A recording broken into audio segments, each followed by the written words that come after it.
สบายดีทุกคนยินดีต้อนรับทุกคนเข้าสู่ช่องของวันนาเทรดเดอร์มื้อนี้ค่อยกาจะมาเทรดเก็บกำไรรอบที่หนึ่งเนาะ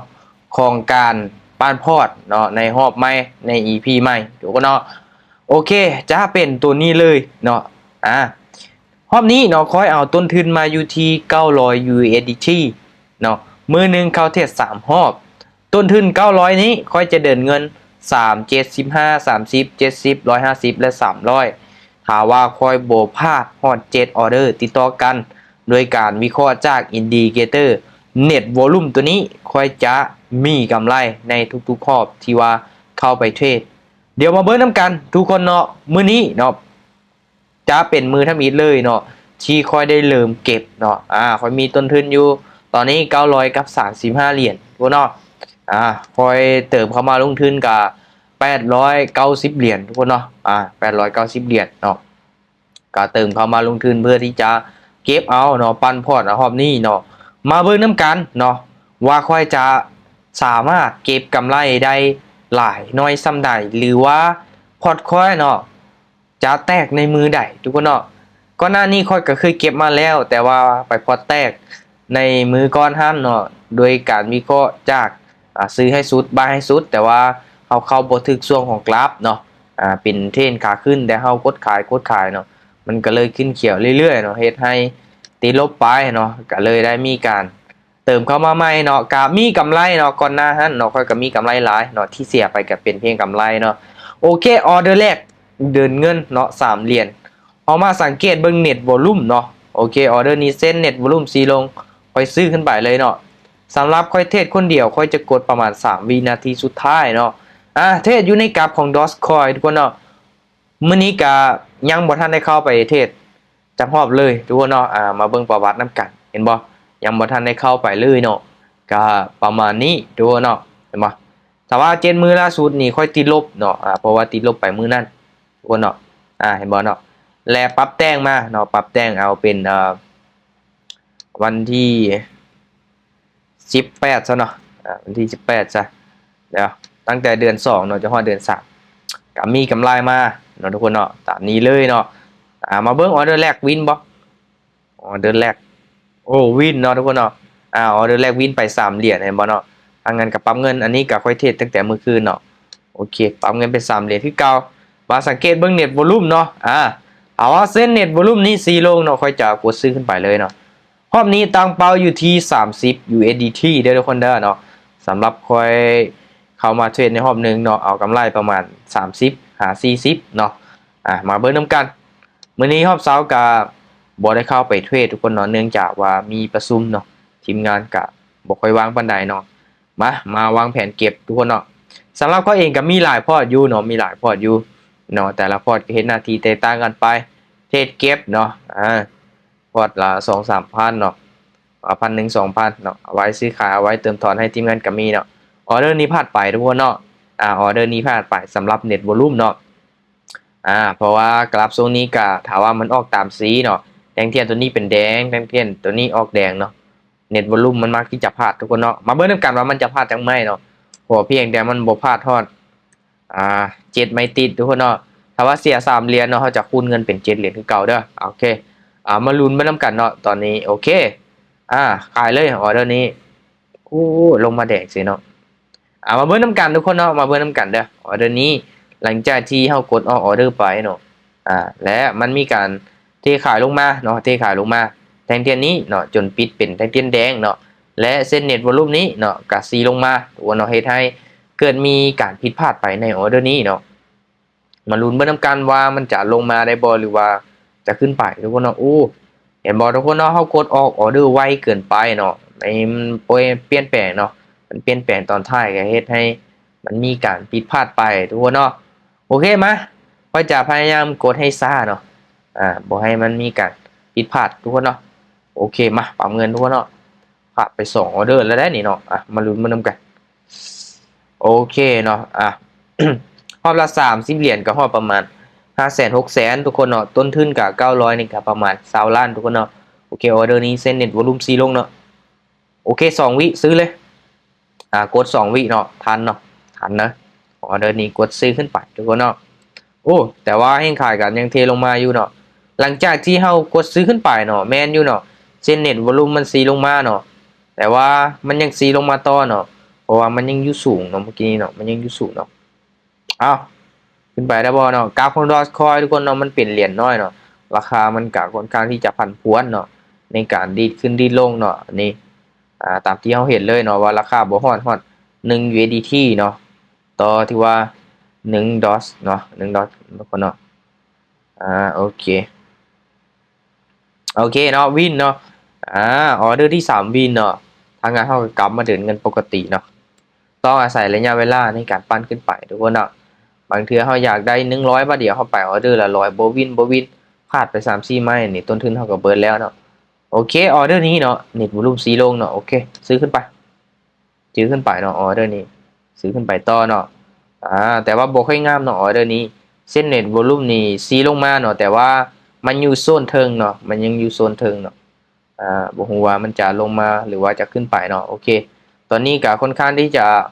เป็นเทรนด์ทุกคนเนาะเป็นเทรนด์เนี่ยกราฟเป็นเทรนด์เนาะก็เฮ็ดให้มันมีพาดแนวินแน่เนาะสำหรับเน็ตวอลุ่มทุกคนเนาะมันเป็นเทคนิคที่ง่ายแต่ว่าเราต้องได้อาศัยในการรอดจังหวะเนาะช่วงใดที่มันได้ผลเนาะช่วงไหนบ่ได้ผลเนาะโอ้ช่วงนี้มันก็ดีด1วิ2วิแน่เนาะก็แน่นอนทุกคนเนาะอันนี้ตลาดเนาะเราบังคับหยังบ่ได้เนาะสิ่งที่เรา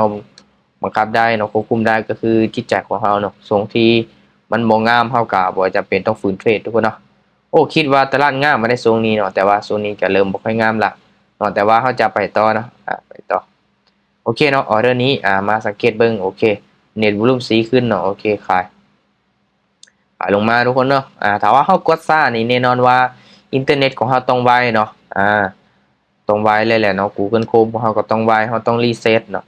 ต้องรีเซ็ตเนาะให้กดให้มันทันเนาะถ้ามันช้ามันกระตุกกระตากเราก็ต้องมา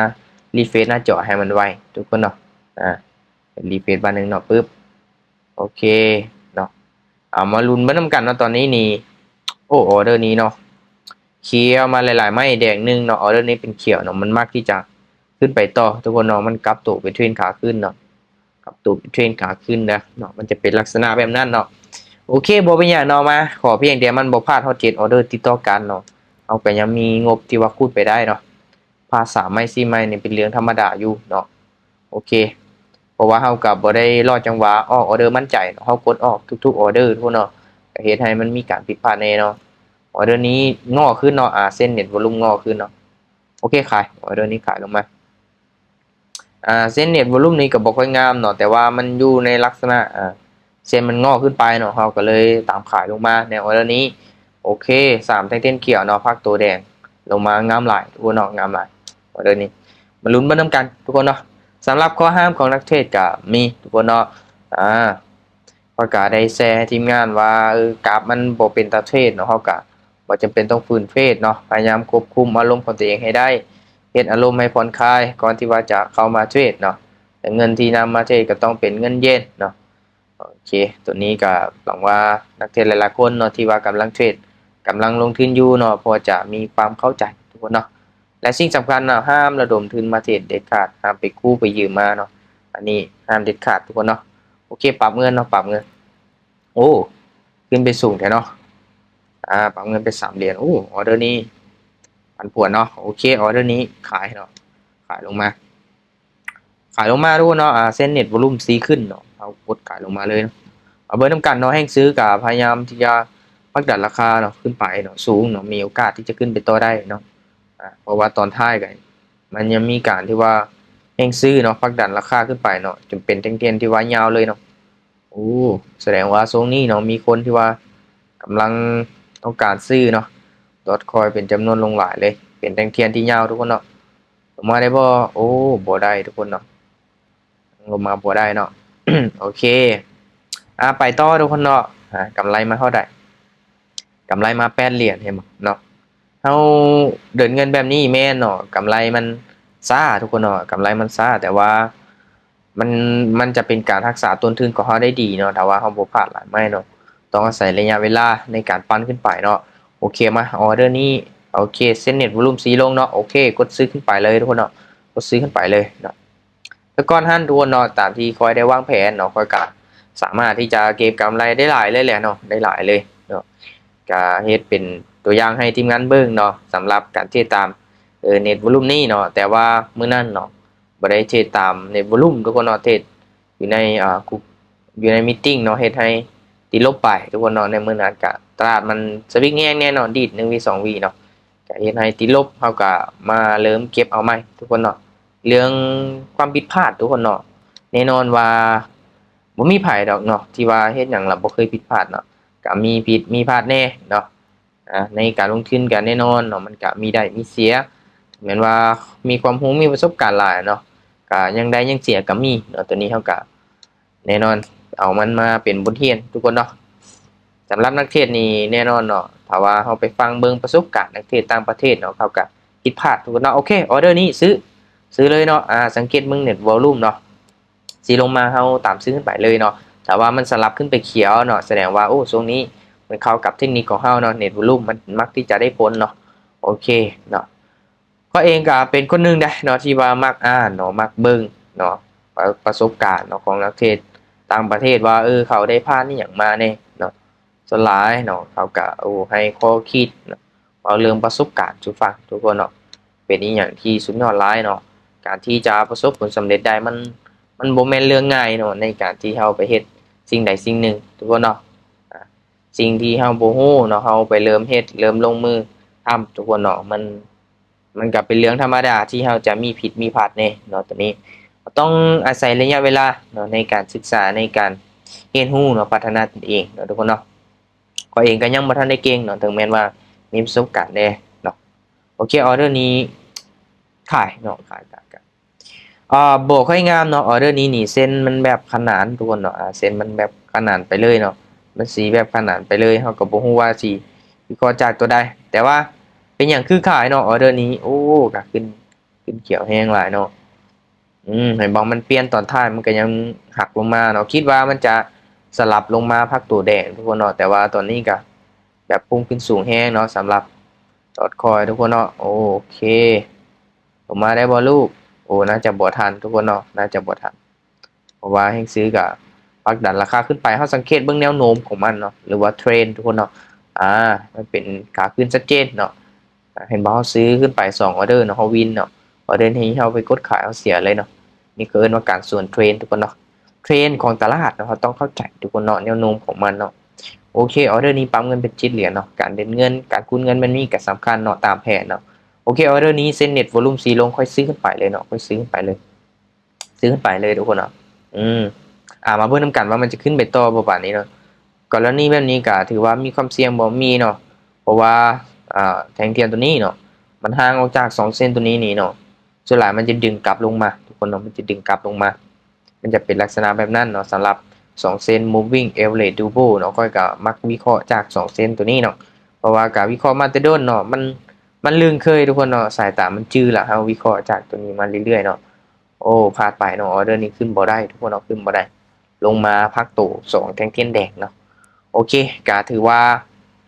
พลาดไป2ออเดอร์เนาะสำหรับรอบนี้ก็สูงสุดก็เพียงแต่2ออเดอร์แล้วก็กลับมาวินเนาะในการคูณเงินไปแบบนี้เฮาก็มีกำไรให้เนาะทั้งต้นทุนกลับขึ้นมาเนาะ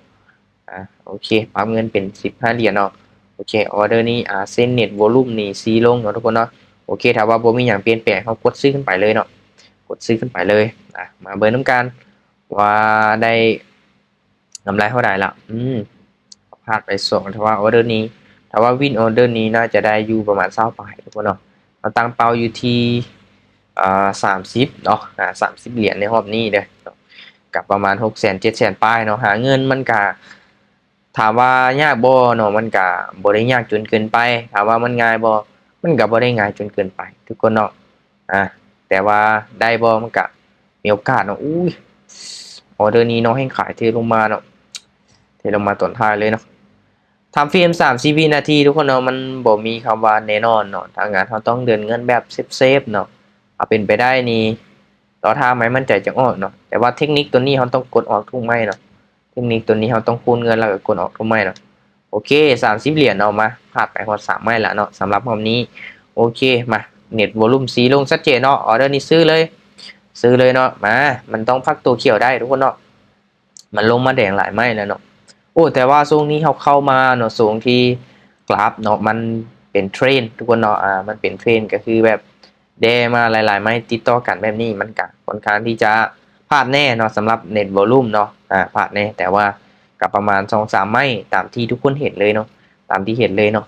สำหรับใครที่อยากเอาไปนำไซด์หรือว่าวิเคราะห์ตามเน็ตวอลลุ่มทุกคนเนาะย้ำเลยเนาะต้องได้ทำการฝึกฝนเนาะฝึกเทรดเนาะฝึกเทรดให้มีความมั่นใจเนาะโอ้ออเดอร์นี้ลงมาได้เสยทุกคนเนาะโอ้เป็นเทรนขาลงเนาะอืมโอเคทุกคนเนาะเขาผ่านไปพอ4 ไม้แล้วเนาะโอเคมาคูณเงินไปไม้ที่5ทุกคนเนาะโอ้เพราะว่าเขาเข้ามาบนถึกช่วงเนาะช่วงนี้มันเป็นช่วงเป็นเทรนทุกคนเนาะเขาเข้ามาถึกช่วงสลับน่าจะบ่พลาดหลายไม้ขนาดนี้เนาะโอเคออเดอร์นี้ขายแล้วก็มันมักเปลี่ยนเนาะตอนท้ายเนาะตอน1 วี2 วีล่ะมันมีการเปลี่ยนแปลงเนาะมันมีการเปลี่ยนแปลงดีขึ้นดีลงเลยเนาะอันนี้ก็แน่นอนทุกคนเนาะโอเคคือกรณีแบบนี้เนาะแต่ว่าเขาเจอแบบนี้เขาอาจจะสวนมันก็ได้เนาะทุกคนเนาะตัวอย่างว่าเส้นมันซีขึ้นเขาซื้อขึ้นไปเขาตามแบบเส้นซื้อมันไปเนาะโอ้ลงมาได้บอลูกออเดอร์นี้ลงมาแดงลายๆไหมเขียวหนึ่งภาคตัวแดงลงมาอึ๊บ โอเคทุกคนเนาะแสดงว่ายังได้ผลเนาะสำหรับกรณีแบบนี้ข้อยเองก็จับจุดมาลายทุกคนสังเกตเบิ่งย้อนหลังก็ได้เนาะถ้าว่ามันเกิดมาเนาะแทงเกนแดงแบบหลายๆไม้ติดกันเนาะแล้วเขียวมาหนึ่งเนาะมันจะลงแดงต่อเนาะคือตัวนี้เห็นไหมแดงเนาะเขียวหนึ่งเนาะลงแดงต่อกำไรเท่าไหร่ละโอเคยังอีกปะขออีกออเดอร์หนึงหน่อยขออีกออเดอร์หนึงเราก็ได้สัก9 เหรียญเนาะโอเคออเดอร์นี้ กดขายลงมากดขายเลยทุกคนเนาะตอนนี้ได้อยู่แล้วเนาะ29 USDT ทุกคนเนาะอัตราการชนะอยู่ที่40เนาะก็ถือว่าน้อยเนาะช่วงนี้เนาะ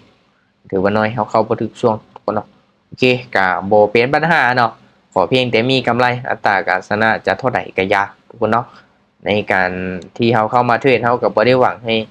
ชนะหลายเนาะขอเพียงแต่มีกำไรก็พอเนาะ ชนะไม้หนึ่งกับยามันขอเพียงแต่มีกำไรเนาะลงมาได้บ่ลูกโอ้ยังบ่ได้ทุกคนเนาะยังบ่ได้เนาะออเดอร์นี้กะขึ้นไปต่อเนาะเป็นเทรนขาขึ้นเนาะสังเกตเลยเนาะอ่าเก็บเอาไซด์มาเนาะโอเคมาขออีกเนาะขออีกวินจักไม้หนึ่งทุกคนเนาะเขาจะได้ตามเป้าตามแผนที่เราได้วางไว้เนาะสำหรับพร้อมนี้ทุกคนเนาะโอเคมาออเดอร์นี้7 เหรียญเนาะโอเคออเดอร์นี้7 เหรียญทุกคนเนาะมาถ้าว่าบ่มีหยังเปลี่ยนแปลงทุกคนเนาะเขากดขายเลยออเดอร์นี้โอเคขายอ่าขายลงมาทุกคนเนาะเน็ตวอลลุ่มกะซีขึ้นเนาะแต่ว่าแนวโน้มก็ยังเป็นขาขึ้นทุกคนเนาะมาเบิ่งว่ามันจะขึ้นไปต่อบ่หรือว่าจังใดเนาะโอเคมาขออีกไม้นึงเนาะขอวินอีกไม้นึงเนาะวินอีกไม้นึงเขาจะได้ตามเป้าทุกคนเนาะอีกไม้นึงเขาจะได้ตามเป้าเนาะโอเคลงมางามๆทุกคนเนาะงามๆเลยแหละกาเป็นการเก็บเอาเนาะเก็บกำไรตามแผนทุกคนเนาะเบิร์น้ำกันเนาะโอเควินบอลลูกวินโอ้ยขึ้นไปได้เสยเนาะออเดอร์นี้ปาตัวเนาะดีขึ้นไปเนาะอันตรายเว้ย1 วี 2 วีเนาะมันผันผวนแห้งโอเคมาบอเป็นยังมาถึงแม้ว่าจะสวิงเนาะโอเคคูณเงินเป็น15 เหรียญทุกคนเนาะขออีกไม้หนึ่งเนาะอีกไม้หนึ่งนะทุกคนเด้อโอ้คิดว่าชีวิตลำกินเลยเนาะโอเคมาเอาว่าบ่มีอย่างเปลี่ยนแปลงทุกคนเนาะตามซื้อเลยเนาะตามซื้อเลยตามที่ปันมาทุกคนเนาะมาเบิ่งน้ำกันถ้าว่าขึ้นเขียวออเดอร์นี้เขาจะได้ตามเป้าในรอบนี้เนาะตามเป้าในรอบนี้เนาะเขาก็พักก่อนทุกคนเนาะพักก่อนอยู่กับกราฟดนก็มีโอกาสที่จะพลาดเนาะแต่คิดว่าจะซาเลนให้ทีมงานเบิ่งอยู่เนาะในการที่เขาเทรดใส่ระยะเวลา1 ชั่วโมงเนาะโดยการเทรดตามเทคนิคตัวนี้เนาะมันจะเป็นจังไดเนาะให้ทุกคนรอท่าติดตามหรือว่าเอางบน้อยเนาะมาเทรดตามเทคนิคตัวนี้เนาะมันจะเป็นจังไดเนาะให้ทุกคนรอท่าติดตามเนาะเดี๋ยวจะมีคลิปมาให้เบิ่งทุกคนเนาะโอเควินออเดอร์นี้โอเคมาสรุปเบิ่งเนาะเราได้กำไรมาเท่าใดในรอบนี้โอเค33.6ทุกคนเนาะถือว่าโอเคเราก็ได้ตามแผนตามเป้าเลยเนาะทุกคนก็อย่าลืมเนาะไปวางแผนเก็บทุกคนเนาะสำหรับรอบนี้เนาะบวกมาที่33.6 เหรียญทุกคนเนาะโอเคก็เป็นรอบทบิดเนาะประมาณนี้เลยเนาะกลับมาเบิ่งนํกันว่าพอจะไปแจ้งมื้อใดทุกคนเนาะเห็นบ่ก่อนหน้านี้กับประมาณนี้เนาะโอเคแต่ว่าสำหรับรอบนี้ก็ได้กำไรเนาะ อย่าลืมทุกคนเนาะในการที่เราเข้ามาลงทุนเราต้องมีแผนการมีเป้าหมายที่มันชัดเจนเนาะตัวนี้ก็แน่นอนเนาะโอเคถ้าว่ามีอย่างบ่เข้าใจเนาะอยากศึกษาเรียนรู้นำค่อยก็ได้ทุกคนเนาะติดต่อมาเนาะเดี๋ยวจะแนะนำให้เนาะวิธีการสมัครนี่อย่างต่างๆเนาะโอเคก็มีกลุ่มเนาะแนะนำเนาะศึกษาเรียนรู้ทุกคนเนาะแน่นอนทุกๆการลงทุนเนาะมันก็มีความเสี่ยงให้ทุกคนศึกษาให้ดีๆก่อนที่ว่าจะตัดสินใจเข้ามาลงทุนเนาะ สำหรับคลิปนี้ก็บ่ได้เป็นการแนะนำหรือว่าชักชวนให้ทุกคนเข้ามาลงทุนตามแต่อย่างใดเนาะเป็นเพียงการเทรดเนาะแชร์แบ่งปันความรู้แบ่งปันเทคนิคเนาะของข้อยเองให้คนที่กำลังเทรดกำลังลงทุนอยู่เนาะโอเคสำหรับคลิปนี้ก็ขอบใจทุกคนที่ว่ารับชมทุกคนเนาะบ๊ายบายเด้อ